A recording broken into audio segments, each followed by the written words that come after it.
We honor a young person in our congregation every Thanksgiving Shabbat with the opportunity to come here and speak from our bima, teach us and offer us some of the goodnesses they're doing in the world and how they think it might inform our journey, the direction that we're going. I think that we can come to consensus that Amy is one of the young leaders that is leading us in a new direction.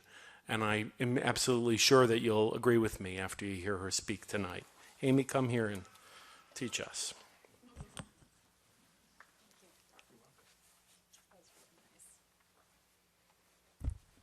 Shabbat Shalom. Can all hear me? Great. I want to start by thanking Rabbi Nosenchuk and in absentia Rabbi Caruso. He's still making his way back, right, from New Jersey? Okay. And I want to say a special, appropriately called shout out to Cantor Sager because so much of my career now is about shaping and sharing my voice. And that practice started when I was 6 years old in junior choir. And it extended through my bat mitzvah, to be sure, both of which you presided over with great grace and wonderful mentorship. So thank you especially. And since you're here tonight, Stacy and Elizabeth, I want to thank you for being the kinds of educators and youth group leaders who will show up 10 years 12 years after someone graduates Fairmount Temple Religious School to hear what she has to say. Now, in honor of the setting we're in, I'm going to take a play straight out of the rabbinic playbook and begin with a story. Tonight is the most poignant synagogue homecoming for me, but it is not my first of this year. In one of my 3 careers, which I will explain as this talk goes on, one of them is managing and strategizing major gift fundraising campaigns, as Rabbi Nosenchuk alluded to. This is capital campaigns, annual major gifts, endowments, and the like.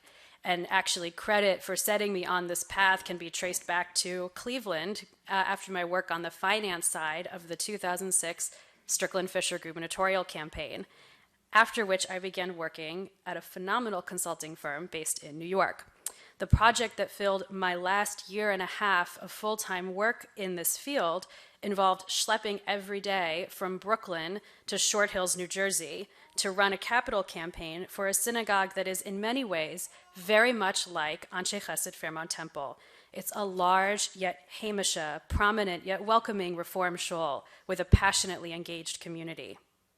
From the moment I walked into Temple B'nai Jeshurun and met Rabbi Matthew Gewirtz, Cantor Howard Stahl, and a number of inspiring lay leaders, I felt like I was at the East Coast extension of my home temple. And in fact, the friendships between our clergy and TBJs go back decades. Therefore, it was a perfect fit for me to take up residency at TBJ for so long.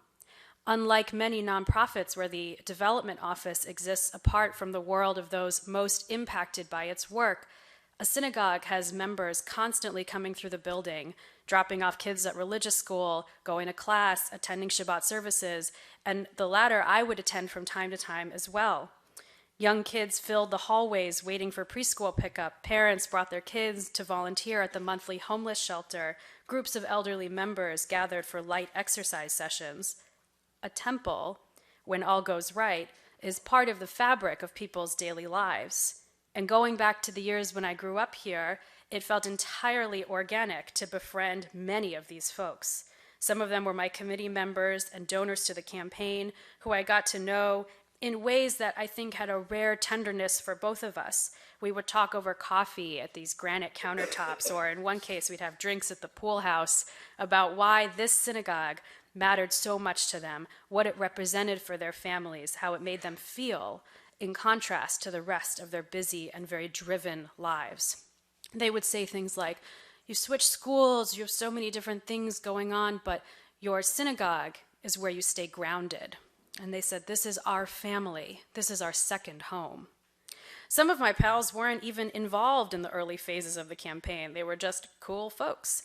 It will surprise none of you who know me and know how I inhabited this temple that my closest confidants in the building had no formal relationship to the campaign I was running. You could find me seeking advice in the office of the preschool director and hanging out with Martignano and Ricky from the maintenance staff. But within the campaign, these very well-heeled people were so much more than their economic privilege. It was their menschlichkeit, their thoughtfulness, the willingness to be in touch with their souls and obligated to their community that all touched my neshama in a very profound way. I remember calling my father after I closed a particularly meaningful gift. I was in tears because the conversation with this woman was so genuine and so affectionate. We had agreed to name the mezuzah at the entrance to the sanctuary. She had said just prior, "Boy, I collect mezuzahs and I wish I could just have that one on my wall." And I turned to her and I said, "Why don't you make it your wall?" Okay at my job. This community was so compelling that though it was nominally just my job, and though I lived an hour's drive away if traffic wasn't too bad, I lived and breathed this shul up until August 2011, when I left to pursue what was initially a master's and is now a PhD in political science. And for those of you keeping track, this is career number 2. I went on to consult part-time to the TBJ campaign through my first year of graduate school, and then stopped when my workload increased, and at the same time, their campaign entered its last and I would say least intensive phase. And since then, I hadn't been to the building in over a year, during which all the construction for which I had helped fundraise had actually taken place. Then a month ago, I returned for opening night. It was a gala of 600 people, the housewarming for this most sacred of homes. They had raised nearly $1 million over their original goal. I wore a dress that is affectionately known as my astronaut dress for its ruched silver material. I got my hair and nails done and pulled up in my date's Toyota Sienna like the baller I am. And when I rounded the corner into the entrance courtyard, my breath caught and I nearly burst into tears. The new bathrooms had me verklempt. I had dozens of warm and delighted hellos, quite a few Macallan 12s, and I danced with complete joy and abandon. Looking at the donor wall, I retold in my mind the story behind every single name listed there. Now, in that second career that I mentioned as a PhD candidate in political science, I actually study philanthropy as a political theorist, how it shapes our understanding of public versus private power, what's its relationship to the state, what's its influence over how we develop as citizens. As part of these studies, and possibly as part of my dissertation, I'm working through a hypothesis about what exactly made TBJ such a special campaign and such an extraordinary place to fundraise. For political scientists, the foundational structure for governance is called the polis. This is a framework developed by Aristotle. The polis is the container for rich public life. It's filled with deliberation and debate over philosophical issues and the day-to-day operations for ensuing communal quality of life, ensuring. It's a bounded community by definition, local and contained within clear limits, the purpose of which is to ensure that everyone participating in public life knows everybody else, sees and interacts in person with everybody else. Because for Aristotle, persuasion, the capacity for reason, for language and debate, is the root of political life. And philia, friendship, these thick encounters of fellowship, is what makes this political milieu possible.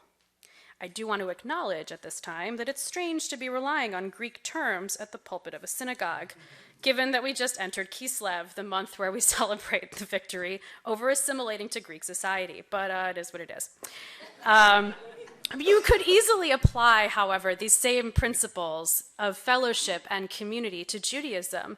Common life is the root of our people. We have to gather in groups of 10 in a minyan to hold a full worship service. What was the first song we sang tonight? Hine matov umanaim, shevet achim gam yachad. How good it is for all of us to be here, sitting together with one another. Martin Buber, of course, wrote I and Thou about encountering the other as a whole sacred being. It's called as a subject and subjectivity. language and persuasion, forget about it. We're the people of the book.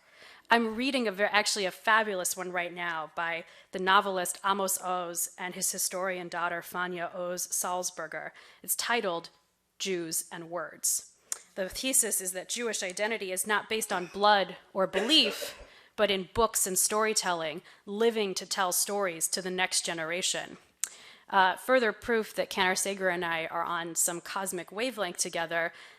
Just before we entered from candlelighting, she made a reference to Linda Richmond, right? Talk amongst yourselves. Linda Richmond is like the ultimate Jewish Aristotelian, right? Talk amongst yourselves. So I don't need to explain to Jews what a polis signifies or the types of relationships that it encourages. However, its significance in philanthropy has another interesting layer. The importance of the polis is based on its locality, its definition of who is and is not within its bounds. Loyalty to any polis is not a rational choice. It's near impossible to explain the significance of any one polis over another, except for the simple fact that it is yours, and in it are your people. After all, just ask LeBron. One of the things I worry about is the dislocation of philanthropy today. The discourse and ethos around why we pursue philanthropy and for whom philanthropic dollars are intended are changing rapidly to reflect a different approach. This attempts to detach itself from obligatory affiliations. Susan Medak, director of the Berkeley Repertory Theater, describes it this way. A lot of philanthropic dollars are now going to programs with measurable outcomes. The entrepreneurial infatuation we have now comes with the notion that the things we're investing in should have a potential to make returns. It's antithetical to the kind of philanthropy that has built institutions in this country. Motivations to give are no longer framed with a sense of obligation, a more humbling sentiment, but rather a feeling of special discernment, detachment, analysis. Giving in this framework is a rational activity, not an emotional one. Now, I would love to stand here tonight with a very simple, direct message that we should redouble our commitment to an Aristotelian philanthropy, to local institutions that facilitate those rich face-to-face relationships, places like our synagogues. But the problem is, if I did that, it would make me a giant hypocrite. It would contradict so much of how I actually live my life, starting with the fact that for all my 216 bluster, I don't actually live here, at least for now. Rabbi Nosenchuk has, I think lovingly, reminded me that I'm not putting my local tax dollars or my volunteer hours or my physical presence into my polis of origin, which is not to say that I'm not devoted to my community in Brooklyn, where I serve on boards and I help organize a minyan and I cultivate relationships with people in my neighborhood. It's just to say that I'm a long way from the home I claim to love. But beyond one's location at any given time is the reality that I don't actually want to live in a world defined just by who is in your proximate community, who are the people in your neighborhood. That way lies parochialism, defined only by the people you see every day. That way, taken to the extreme, lies Harvard's $18 billion endowment and starving community colleges.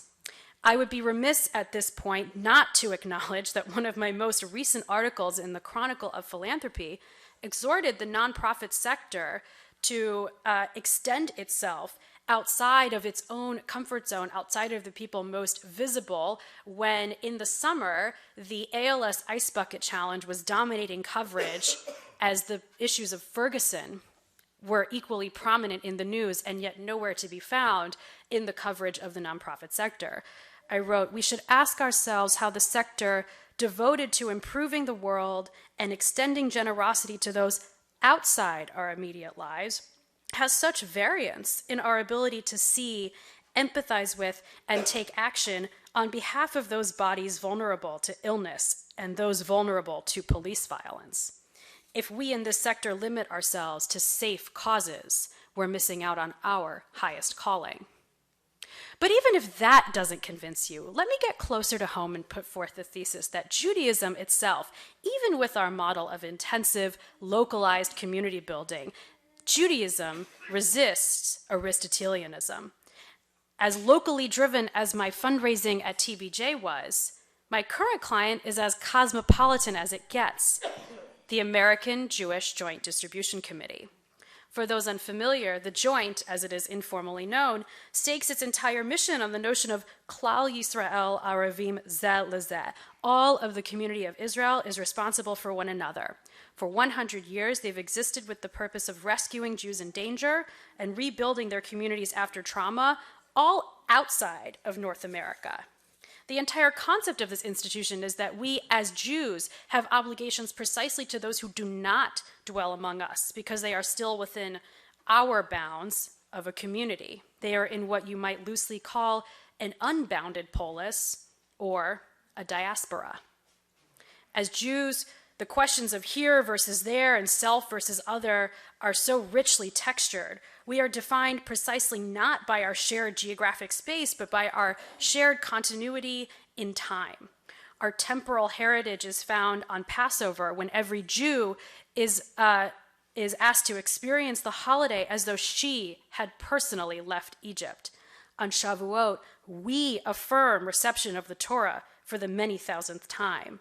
Shabbat, as Abraham Joshua Heschel wrote, is a palace not in space, but in consecrated time.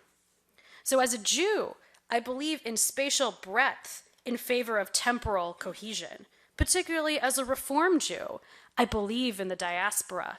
I believe so strongly in its importance in shaping the Jewish moral character for centuries.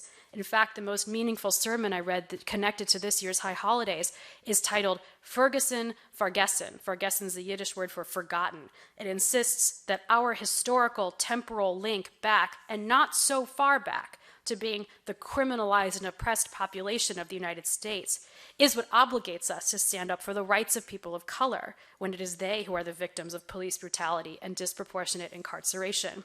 Ferguson and Fargessen is the reminder not to forget who we are now, not in this place, but who we have been and how that connects us to experiences of others far away.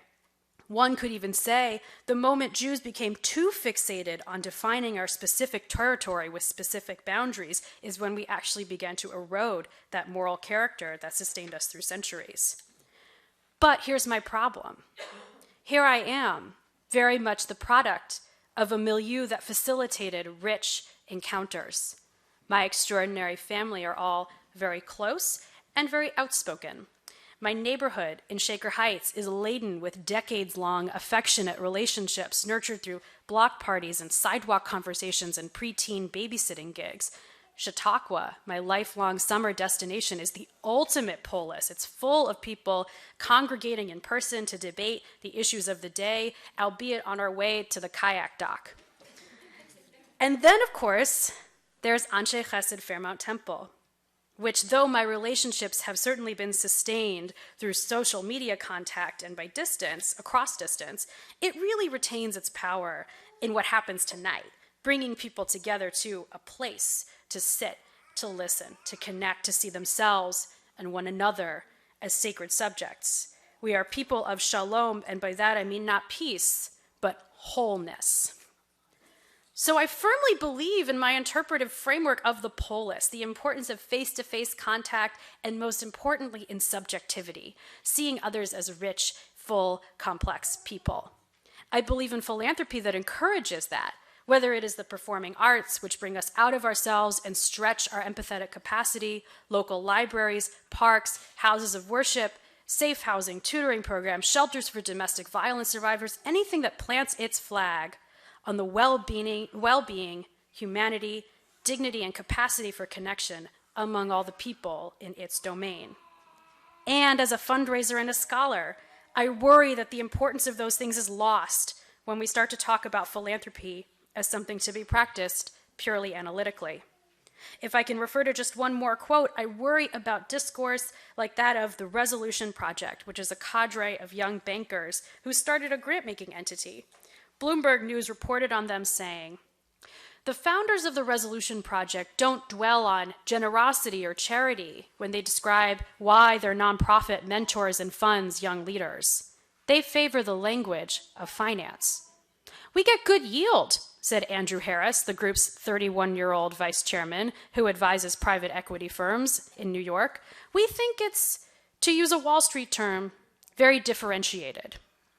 I worry that the terms of these cosmopolitans, people without pre-existing loyalties or obligations, who are empowered to set their own terms on what change needs to happen in the world and how, and to do so in their own image, whether that reduces what should be a subject-to-subject position to a subject-to-object one, from a thou to an it. The problem is not that Wall Street bankers do not articulate these particular motives, which they may or may not have. It is that they feel they don't need to, because their position of detachment is precisely what makes them allegedly more effective at deploying capital for benevolent ends.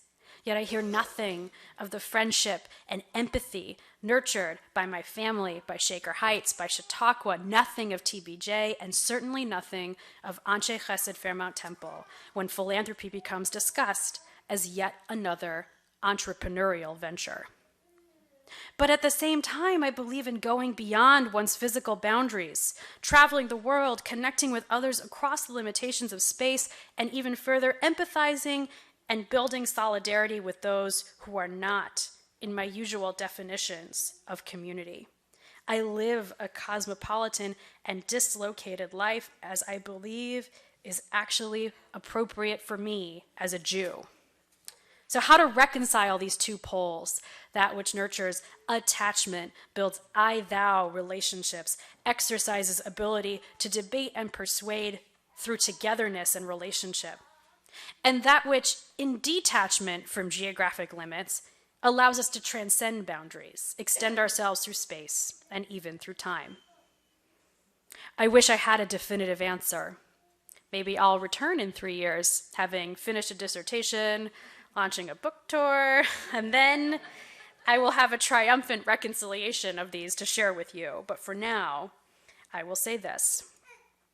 I need, and I think we all need, places and communities that form us and shape us to value others' humanity. We need schools, we need neighborhoods, we most certainly need Fairmount temples, spaces of anchoring and profound connection at formative years that preserve and replenish the parts of ourselves that are not devoted to a detached analysis, even when it becomes the basis of our professional success. I'm thinking of Howard Lutnick, chairman of Cantor Fitzgerald, who just made an unprecedented $25 million gift to Haverford College, his alma mater. When asked what his motivation was, he responded, "Love. Haverford was there for me and taught me what it meant to be a human being." He was referring to the fact that Haverford made his entire education free after his father passed away his second week. Ideally, what philanthropy allows us to do is help our hearts to write checks even when our feet can't cash them. We cannot be in all places at all times, and we are more than just the space we occupy at any given moment. We contain history, obligations, connections that ground us as much as any mailing address. But at its best, philanthropy can honor those foundational institutions frequently by giving back directly to them, but also by extending ourselves to understand and support the needs of others in the ways that our very first polis, our very first I-thou relationship, our very first practice of sitting and being together in friendship allowed us to experience every day. Shabbat Shalom.